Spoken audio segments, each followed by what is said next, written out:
Dans cette courte vidéo, nous passerons en revue les questions à se poser lorsque l'on souhaite développer une offre de micro-certification. Nous commencerons par le pourquoi, à savoir les raisons stratégiques, avant d'aborder l'opérationnel sous les angles quoi, combien, qui, comment et quand. Avant de se lancer dans un projet de micro-certification, il faut définir ce que cette nouvelle offre va apporter, non seulement au public cible, les apprenants, mais aussi à son propre établissement et aux employeurs. Que souhaitez-vous proposer aux apprenants? Des parcours modulaires et flexibles, la validation de compétences professionnelles ou encore la valorisation de leurs soft skills. Pour votre établissement, il s'agira probablement d'étoffer l'offre de formation, notamment les formations courtes pour répondre aux besoins d'une société en constante et rapide évolution. Enfin, n'oubliez pas les employeurs dans vos réflexions, car ils devront être informés des nouvelles formes de certification que les candidats vont présenter à l'embauche. Les entreprises peuvent même être impliquées dans la conception de ces formations certifiantes afin d'augmenter les chances de reconnaissance. Une fois l'approche stratégique identifiée, vous pouvez commencer à aborder le versant opérationnel. Ici, vous allez définir le périmètre de l'offre et identifier les compétences à certifier en fonction d'un référentiel. Demandez-vous également si la formation existe déjà. Si c'est le cas, cela vous simplifiera la tâche et vous permettra de gagner beaucoup de temps. S'il faut créer la formation, vous devrez consacrer le temps nécessaire à la mobilisation d'une équipe pédagogique, à la création des ressources pédagogiques et aux démarches administratives pour faire valider cette formation par les instances de gouvernance de votre établissement. La question du volume nous mène aussi à considérer le combien. Tout d'abord, il faut s'intéresser à la volumétrie de la formation elle-même en définissant le nombre d'heures ou de CTS ainsi que le nombre de modules et ou de compétences couvertes par la formation. Côté apprenant, il faut estimer le nombre d'inscrits par session ou par an, ainsi que le nombre de certificats à émettre chaque fois. Tous ces éléments vont permettre de définir le modèle économique en tenant compte des coûts de production des ressources numériques, des coûts pédagogiques liés à l'enseignement et à l'évaluation, sans oublier les coûts inhérents à l'émission des certificats numériques. Ceux-ci peuvent inclure l'abonnement à un service d'authentification, la conception et l'émission des certificats ou la sous-traitance de cette partie à une organisation spécialisée comme ONEJ.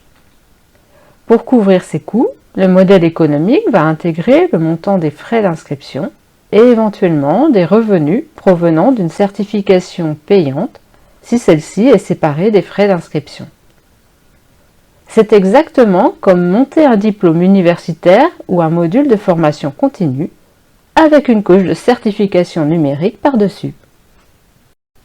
Le qui porte à la fois sur la définition de la cible en termes d'apprenants ainsi que sur l'équipe à réunir pour réussir son projet de micro-certification. Côté apprenant, demandez-vous s'il s'agit d'un public en formation initiale ou continue. Et si vous visez un public international, peut-être que les apprenants étrangers auront besoin du certificat dans leur langue maternelle. C'est possible techniquement pour les langues de l'Union européenne, mais mieux vaut le prévoir dès la conception.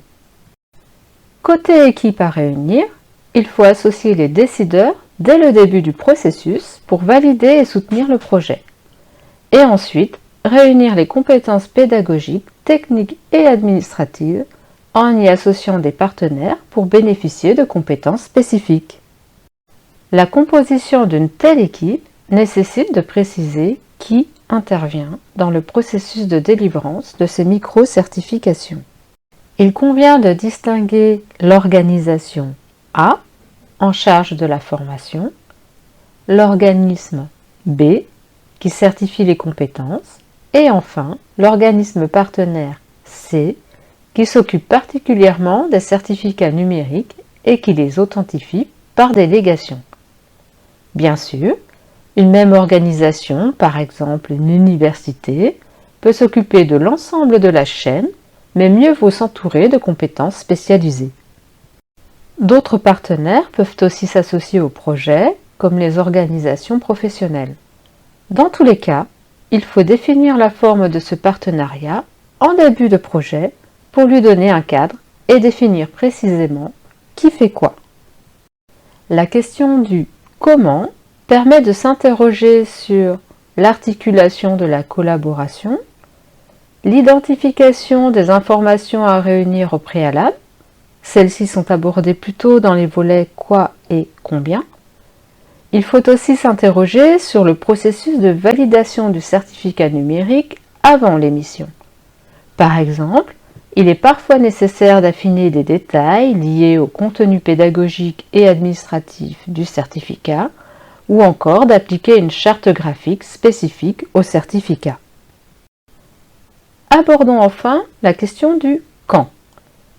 On peut fonctionner en mode rétro-planning en définissant d'abord l'échéance pour émettre les premières micro-certifications et ensuite remonter le temps en estimant la durée nécessaire de chaque étape de préparation, sans oublier les phases de validation intermédiaire.